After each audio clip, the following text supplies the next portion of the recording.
देखते हैं मैं अपने 21वें नंबर क्वेश्चन को। 21वां नंबर जो क्वेश्चन हमारा है दिया है, प्राथमिक कक्षाओं में पर्यावरण अध्ययन शिक्षण हेतु निम्नलिखित में से क्या अनिवार्य है। ए आपका दिया है सुसज्जित प्रयोगशाला, बी आपका संसाधन कक्ष, सी आपका स्थानीय संसाधन और डी आपका आसानी से उपलब्ध सामग्री का उपयोग करने वाला प्रयोग।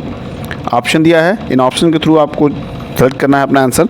तो आंसर जो है बोर्ड की तरफ से वो सी वाले ऑप्शन को दिया गया है। तो सी में दिया गया है सी और डी। क्या दिया है? सी और डी। ध्यान देखिए, सी वाले को स्थानीय संसाधन और डी वाला जो है आपका है आसानी से उपलब्ध सामग्री का उपयोग करने वाला प्रयोग। तो ये क्लास जो है आपकी ईवीएस की क्लास होने वाली है और ये 27 जनवरी 2023 को जो ईवीएस के जो क्वेश्चंस पूछे गए थे उन सभी क्वेश्चंस को हम यहाँ देख रहे हैं और ये लास्ट सीरीज है 27 जनवरी 2023 को। तो चलिए क्लास के लास्ट तक बने रहिएगा, बिल्कुल स्किप मत करिएगा बीच में। और जो भी चैनल पर नए हों वो चैनल को जरूर सब्सक्राइब करें, साथ ही बेल आइकन प्रेस करें और क्लास अच्छा लगे तो प्लीज़ एक लाइक ज़रूर बनता है। तो देखते हैं 22वें क्वेश्चन को। 22वां क्वेश्चन कह रहा है कि हमारा कि प्रयोगों के माध्यम से पर्यावरण अध्ययन सीखने में विद्यार्थियों के लिए क्या सबसे उपयुक्त हो सकता है। ए आपका दिया है प्रत्येक बच्चे को गतिविधि करने, निरीक्षण करने, रिकॉर्ड करने और अपने अवलोकनों का अर्थ बनाने की अनुमति दें। बी दिया है उन सभी उत्तरों को स्वीकार न करें जो बच्चे अपनी भाषा में दे सकते हैं। सी आपका दिया है कि विद्यार्थियों को तथ्यों और सिद्धांतों सहित प्रयोगों के सभी चरणों को याद करने की अनुमति दें। डी आपका दिया है कि विद्यार्थियों को प्रयोग के परिणाम की परिभाषा लिखने की अनुमति दें। यहाँ पे जो लास्ट में दिख रहा है वो अनुमति दे लिखा हुआ है। तो ध्यान से देखिए, ए वाले ऑप्शन को बोर्ड ने ए वाले ऑप्शन को सही ठहराया है।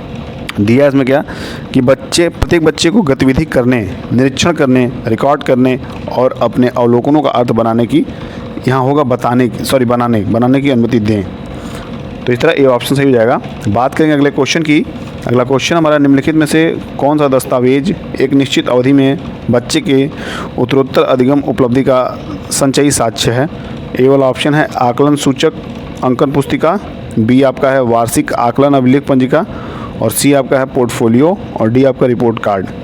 तो इसका जो ऑप्शन है बोर्ड की तरफ से वो सी को, पोर्टफोलियो को बताया गया। किसको बताया गया? पोर्टफोलियो को। ध्यान देखिए, पोर्टफोलियो वह दस्तावेज है जो कि एक निश्चित अवधि में बच्चों के उत्तरोत्तर अधिगम उपलब्धि का संचयी साक्ष्य है, यानी कि जिसमें सब कुछ बताया जाता है। यह एक प्रकार की फाइल होती है जिसमें किसी व्यक्ति या बालक के जीवन के सभी क्षेत्रों की क्रमबद्ध जानकारी एकत्रित करके रखा जाता है, अर्थात किसी बालक की क्या उपलब्धियां हैं तथा क्या कमियां हैं, इन सभी की जानकारी पोर्टफोलियो में संचित की जाती है। तो इस तरह जो है आपका ऑप्शन जो है वो सी हो जाएगा। बात करेंगे अगले क्वेश्चन की। अगला क्वेश्चन, पर्यावरण अध्ययन के शिक्षण का विद्यार्थी केंद्रित प्रक्रम निम्नलिखित में से कौन सा है।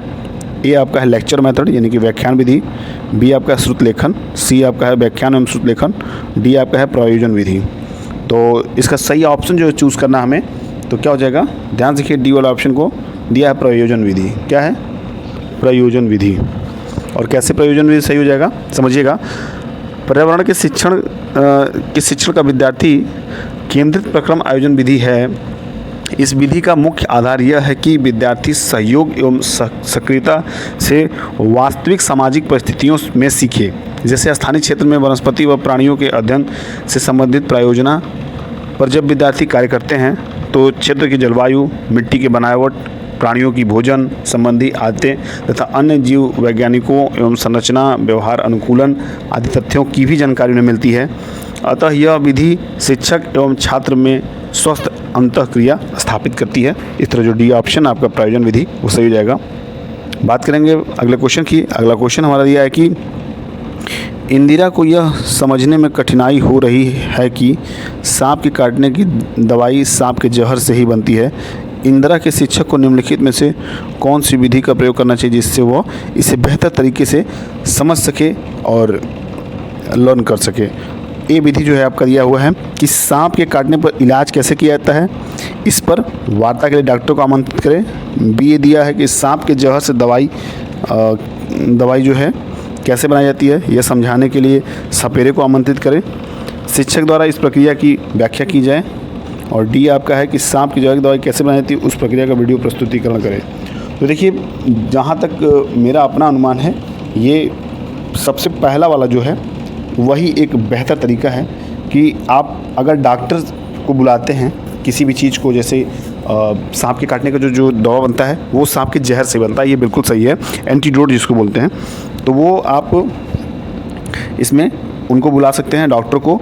और डी जो है आपके सांप के जहर की दवाई कैसे बनाती है उस प्रक्रिया का वीडियो प्रस्तुतिकरण करें, तो जो कुछ हद तक जो है आपका मामला जो एकदम सही बैठ सकता है। तो डी और इसमें ए, तो इसको मिला के हम ए वाला जो ऑप्शन है ये सही करेंगे, ए और डी। बात करेंगे अगले क्वेश्चन की। अगला क्वेश्चन जो है, एक पर्यावरण अध्ययन की शिक्षिका अनीता विद्यार्थियों के आकलन में उनके प्रदर्शन को दर्शाने के लिए प्रतिशत का चयन करने के लाभ का वर्णन कर रही हैं। अनीता का कौन सा कथन है? अब ए दिया है कि निचली कक्षाओं के लिए प्रतिशत उपयुक्त है, बी दिया है कि कौशलों के आकलन के लिए प्रतिशत का प्रयोग आसान है, सी दिया है कि विद्यार्थियों की शक्तियों तथा कमजोरियों का वर्णन प्रतिशत से होता है, डी आपका दिया है कि प्रशासनिक उद्देश्य के लिए प्रतिशत का प्रयोग करने में एक अर्थ निकालने में आसान है। तो इसका क्या आंसर सही हो जाएगा, ऑप्शन के थ्रू बताना है। तो ध्यान रखिए डी वाला ऑप्शन को, किसको? डी वाला ऑप्शन को बोर्ड की तरफ से इसको माना गया है कि एक पर्यावरण अध्ययन की शिक्षिका जो अनीता है विद्यार्थियों के आकलन में उनके प्रदर्शन को दर्शाने के लिए प्रतिशत का चयन करने के लाभ का वर्णन कर रही है, जिसमें वो बताती है कि प्रशासनिक उद्देश्य के लिए प्रतिशत का प्रयोग करना और व्याख्या करना या अर्थ निकालना आसान है। तो इस तरह जो आपका जो डी ऑप्शन है वो यहाँ जो है सही हो जाएगा। अनीता का कथन यही है, इसी के थ्रू अनीता अपने कथन को आगे बढ़ाती है। और बात करेंगे अगले क्वेश्चन की, 27वें नंबर क्वेश्चन की। बच्चों के लिए खेलों वाले क्रियाकलापों की व्यवस्था की जाती है जिससे वे समाज के नियमों को समझें। बी दिया है कि सक्रिय रहें तथा अपने सीखने की प्रक्रिया को बढ़ाएं। सी दिया है लिंग संबंधी रूढ़िबद्ध धारणाओं को विकसित करें। और डी दिया है कि घर से बाहर बिना किसी रोक टोक के खेले। तो इसका जो ऑप्शन है वो बी वाला ऑप्शन देखिए इसमें सही है। दिया एक सक्रिय रहें तथा अपने सीखने की प्रक्रिया को बढ़ाएं। बात करेंगे अगले क्वेश्चन की। अगला क्वेश्चन है गतिविधि है, यानी कि एन एक्टिविटी इज। गतिविधि क्या है ये 4 ऑप्शन के थ्रू हम जानते हैं। पाठ्यपुस्तक में दिए गए सिद्धांतों का पुष्टिकरण, जो कि बिल्कुल ही गलत है। बात करेंगे हम एक खुला स्वतंत्र अन्वेषण, ये लगभग सही है।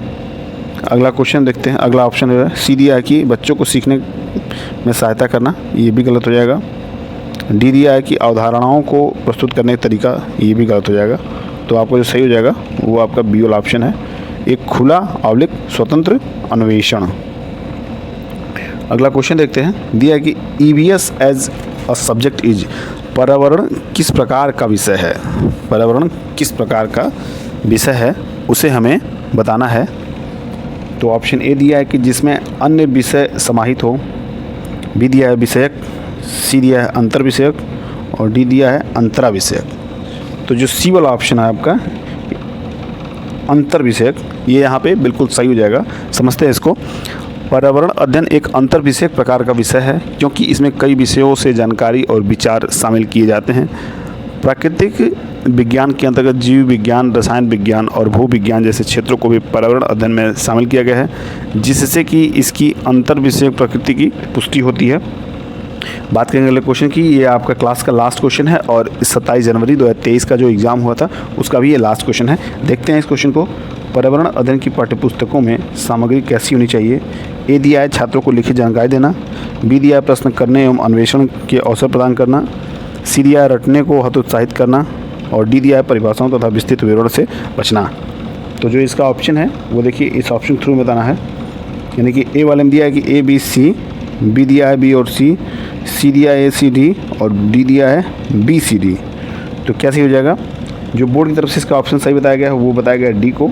देखिए डी में क्या दिया है बी सी एवं डी, यानी कि बी सी और डी। और जो ए ऑप्शन है ये आपका यहाँ ए कथन जो है ये गलत हो जाएगा, बाकी तीनों ऑप्शन आपके सही हो जाएंगे बी सी डी। तो इस तरह क्लास जो है आपका यहाँ समाप्त होता है। मुझे उम्मीद है ये क्लास आपको अच्छा लगा होगा। अगर ये क्लास अच्छा लगा तो प्लीज़ एक क्लास को एक लाइक दीजिएगा, एक लाइक सेंड करिएगा और जो भी दिक्कतें होंगी वो कमेंट के माध्यम से आप मुझसे पूछ सकते हैं, मुझसे आप सॉल्व करा सकते हैं। तो चलिए इस क्लास से बहुत ज़्यादा टाइम आपका वेस्ट नहीं करेंगे, बहुत ज़्यादा टाइम आपका यूटिलाइज़ करना है आपको पढ़ने में अपने। तो फिर अगली क्लास में मिलते हैं और तब पढ़ते रहिए, मस्त रहिए, जहाँ भी रहिए स्वस्थ रहिए। अगली क्लास में मिलेंगे, तब तक के लिए बाय बाय, टेक केयर।